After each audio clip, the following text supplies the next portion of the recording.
अस्सलाम वालेकुम। मैं ਤੁਹਾਡਾ ਵੀਰ ਲੱਕੀ ਭਾਈ, ਠੀਕ ਹੈ ਨਾ। ਤੁਹਾਡੇ ਸਾਰਿਆਂ ਦਾ ਭੈਣਾਂ ਭਰਾਵਾਂ ਦਾ ਭਰਾ ਲੱਕੀ ਭਾਈ। ਅੱਜ ਦਾ ਜਿਹੜਾ ਵਾਕਿਆ ਮੈਂ ਤੁਹਾਡੇ ਨਾਲ ਸ਼ੇਅਰ ਕਰਨਾ ਚਾਹੁੰਦਾ ਉਹ ਅੱਜ ਦਾ ਵਾਕਿਆ ਹੈਗਾ ਵਾ ਕਿ ਇੱਕ ਛੋਟੀ ਜਿਹੀ ਗਲੈਰੀ ਤੇ ਮੈਂ ਤੇ ਮੇਰਾ ਕਜ਼ਨ ਮੋਟਰਸਾਈਕਲ ਤੇ ਅਸੀਂ ਨਾ ਆ ਰਹੇ ਸੀ ਪਿੰਡੋਂ 277। ਇੱਕ ਨੰਗਲ ਆ, ਇੱਕ ਬੁੱਢੀ ਪਿੰਡ ਆ। ਦੋਨਾਂ ਦਾ ਨੰਬਰ ਹੈਗਾ 277 ਪਿੰਡ। 277 ਨੰਗਲ ਤੋਂ ਅਸੀਂ ਆ ਰਹੇ ਸੀ ਬੁੱਢੀ ਪਿੰਡ, ਠੀਕ ਹੈ ਨਾ। ਜਾਣੀ ਕਿ ਪਿੰਡ ਦੇ ਵਿੱਚੋਂ ਦੀ ਕੱਚਾ ਰਸਤਾ ਹੁੰਦਾ, ਉਹਦੇ ਵਿੱਚੋਂ ਦੀ ਆ ਰਹੇ ਅਸੀਂ ਆ ਰਹੇ ਸਾਡੇ ਨਾ ਮੋਟਰਸਾਈਕਲ 'ਤੇ ਆਉਂਦਿਆਂ ਦੇ ਸਾਡੇ ਅੱਗੇ ਇੱਕ ਗਲੈਰੀ ਦਾ ਬੱਚਾ ਐਨ ਇੱਦਾਂ ਹੋ ਰਿਹਾ।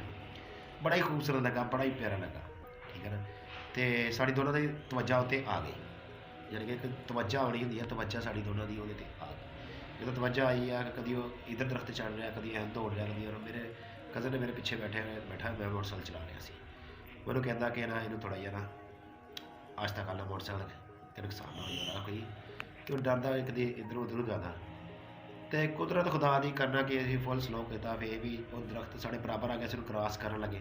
ਜਦੋਂ ਕ੍ਰਾਸ ਕਰਨ ਲੱਗੇ ਉਹ ਸਾਡੇ ਟਾਇਰ ਦੇ ਉਹਦਾ ਕੰਮ ਐਂਡ ਹੋ ਗਿਆ। ਉੱਥੇ ਮੌਕੇ ਦੇ ਉੱਤੇ ਹੀ ਸਾਡੇ ਦੇ ਨਾਲ ਕਿ ਦੋਨਾਂ ਦੇ ਨਾਲ ਕਿ ਉਸ ਟਾਈਮ ਵੀ ਸਾਨੂੰ ਪਤਾ ਲੱਗਾ ਜਸਟ ਟਾਇਰ ਦੇ ਪਿਛਲੇ ਟਾਇਰ ਦੇ ਨੀਚੇ ਆ ਗਏ।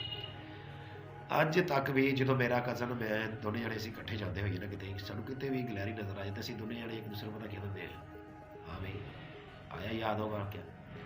ਅਜੇ ਤੱਕ ਅਸੀਂ ਉਹ ਵਾਕਿਆ ਨਹੀਂ ਭੁੱਲ ਸਕਦੇ। ਸਾਨੂੰ ਇੰਨਾ ਅੱਛਾ ਬੱਚਾ ਲੱਗਾ ਸੀ ਨਾ ਉਹ ਵਾਲਾ, ਦੇਖਣ ਦੇ ਵਿੱਚ ਬਹੁਤ ਪਿਆਰਾ ਲੱਗਾ ਸੀ, ਲੇਕਿਨ ਕਿ ਉਹ ਸਾਡੇ ਮੋਟਰਸਾਈਕਲ ਦੇ ਟਾਇਰ ਦੇ ਨੀਚੇ ਹੀ ਆ ਗਿਆ।